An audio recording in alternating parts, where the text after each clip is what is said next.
المنبه كيصوني، كتحل عينيك، كتمشي يدك مباشرة للتليفون. مبروك عليك، راك دمرتي الطاقة ديال نهارك كامل قبل ما حتى يبدا.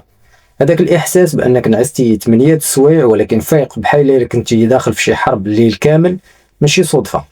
ماشي المشكل في الفراش ديالك ولا الماكلة ولا نقص الفيتامينات. المشكل الحقيقي هو داك الاختيار اللي درتي في أول ثواني من نهارك.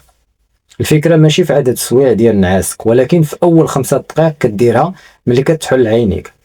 في هذا الفيديو غادي نكشف لك كيفاش تليفونك كيسرق الطاقة ديالك كل صباح عن طريق التلاعب بالكمياء ديال دماغك، والأهم كيفاش تقدر توقف هذه السرقة وترجع السيطرة على نهارك بخطوات علمية وبسيطة. باش نفهموا علاش كنفيقوا عيانين خاصنا نتكلموا على واحد المادة كيماوية كينتجها دماغنا في النهار كامل سميتها الأدينوسين. تخيل الأدينوسين بحال الرملة اللي كتجمع في واحد الساعة رملية وسط دماغك. من أول لحظة كتفيق فيها الخلايا ديال دماغك كيبداو يستهلكوا الطاقة. مع كل استهلاك كتهبط حبة ديال الرمل ديال الأدينوسين. كل ما بقيتي فايق مدة طويلة كل ما تجمعات الرملة أكثر وزاد الإحساس ديالك بالنعاس. هادشي بالضبط اللي كيسميوه العلماء ضغط النعاس، وهو الدافع البيولوجي اللي كيخليك تحتاج تنعس. ملي كتنعس نعاس عميق وصحي دماغك كيدير واحد العملية ديال التنظيف وكيقلل المستويات ديال هاد الأدينوسين بواحد الشكل كبير باش تبدا نهارك جديد بساعة رملية تقريبا خاوية وطاقة عالية. ولكن هنا في كاين المشكل، شنو إلا كان نعاسك متقطع أو الجودة ديالو ناقصة؟ تقدر تنعس 8 السوايع ولكن دماغك ما قدرش يتخلص من الأدينوسين بشكل كافي، والنتيجة كتفيق ودماغك باقي شوية من الرملة ديال البارح، كتحس بالدوخة السخفة وفي الحالة اللي معروفة بالقصور ديال النعاس. إذن المشكل ماشي ديما في عدد السوايع ولكن في الجودة ديالهم. كاين واحد العامل آخر عدو مخبي كيخلي هذا الإحساس بالسخفة خايب كتر واخا يكون نعاسك مزيان. هذا العدو هو التليفون ديالك.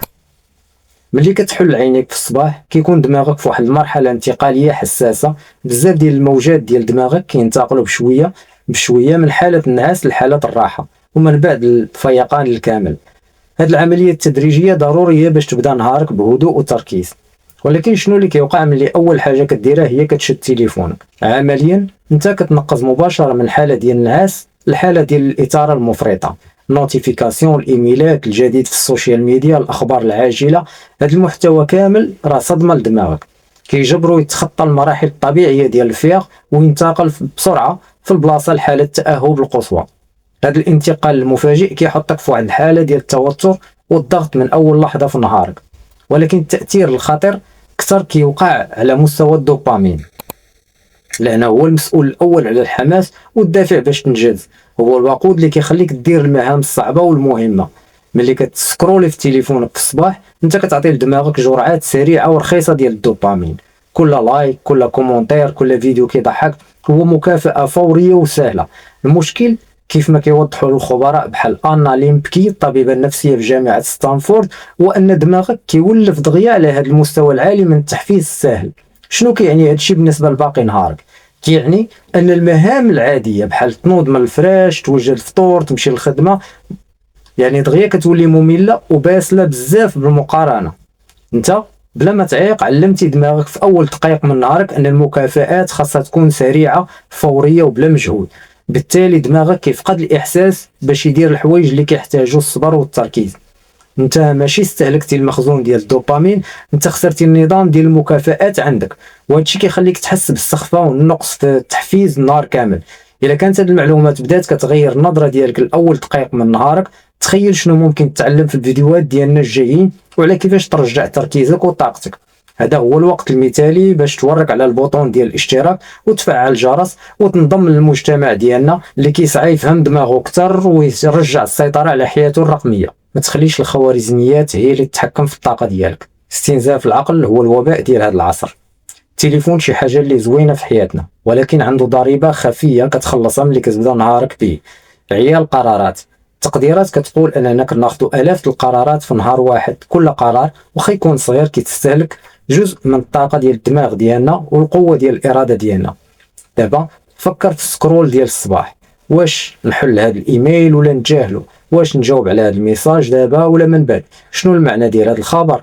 هذا الفيضان ديال المعلومات كيجبرك تاخذ بزاف ديال القرارات صغار في دقائق معدودة. علم النفس كيوضح ان القدره ديالنا باش ناخذ قرارات مزيانه كتكون في احسن حالاتها في الصباح من بعد النعاس مزيان. ولكن في عوض ما نستغلوا الطاقه الذهنيه الثمينه في التخطيط لنهارنا او نحلوا شي مشكل مهم، كنبداو نستهلكوها على قرارات رقميه تافهه، والنتيجه قبل ما كنوضوا من فراشنا كنكونوا ديجا استهلكنا جزء كبير من الوقود العقلي ديالنا لهذاك النهار. لهذا كتحس بالتشتت، الارتباك، والثقل الذهني كيخليك تميل للتسويف وتجنب تاخذ اي قرار اخر. هذا هو الاحساس ديال ما فيا اللي يفكر، راه ماشي عجز ولكن استنزاف حقيقي للطاقه العقليه ديالك. الحل كيفاش ترجع صباحك وطاقتك. دابا بعد ما فهمنا كيفاش التليفون كيسرق لينا طاقتنا، جا الوقت باش نسترجعوها. الخبر الزوين هو ان الحل ماشي معقد ولكن كيحتاج التزام. الموضوع ماشي هو انك تحيد ولا تتخلص من التليفون ديالك، ولكن انك تحط حدود ذكيه ترجع لك السيطره. اول خطوه القاعده الذهبيه ديال الساعه الاولى، هذه هي اهم قاعده على الاطلاق. خلي اول ساعه من نهارك منطقه خاويه تماما من الشاشات، ما تقيش تليفونك لمده 60 دقيقه على الاقل من بعد ما تفيق. حطه في بيت اخر او قلبه على وجهه. هاد الساعه هي فرصتك باش تخلي دماغك يفيق بشكل طبيعي وتدريجي. شنو دير بلاصه التليفون؟ شرب مثلا الماء، لان الجسم ديالك يكون ناشف من بعد النعاس، والماء هو احسن طريقه باش تنعشو. عرض راسك للضوء ديال النهار، حل شراجم او خرج للبالكون لمده 5 حتى ل 10 دقائق. الضوء ديال النهار كيعطي اشاره قويه لدماغك باش يوقف انتاج هرمون النعاس اللي هو الميلاتونين ويزيد من اليقظه ديالك. تحرك، دير شي شويه ديال التمارين ديال التمدد على بساط او تمشي في بلاصتك اللي انت فيها. الحركه كتزيد تدفق الدم والاكسجين في الدماغ. الخطوه الثانيه وجد الروتين ديال الصباح ديالك في الليل باش تجنب عيا القرارات. حيد القرارات اللي ماشي ضروريه من صباحك. في الليله اللي قبل وجد كلشي اللي غتحتاجو لغد الليل. وجد حوايجك، المكونات ديال فطورك، وكتب اهم اولويات في نهارك.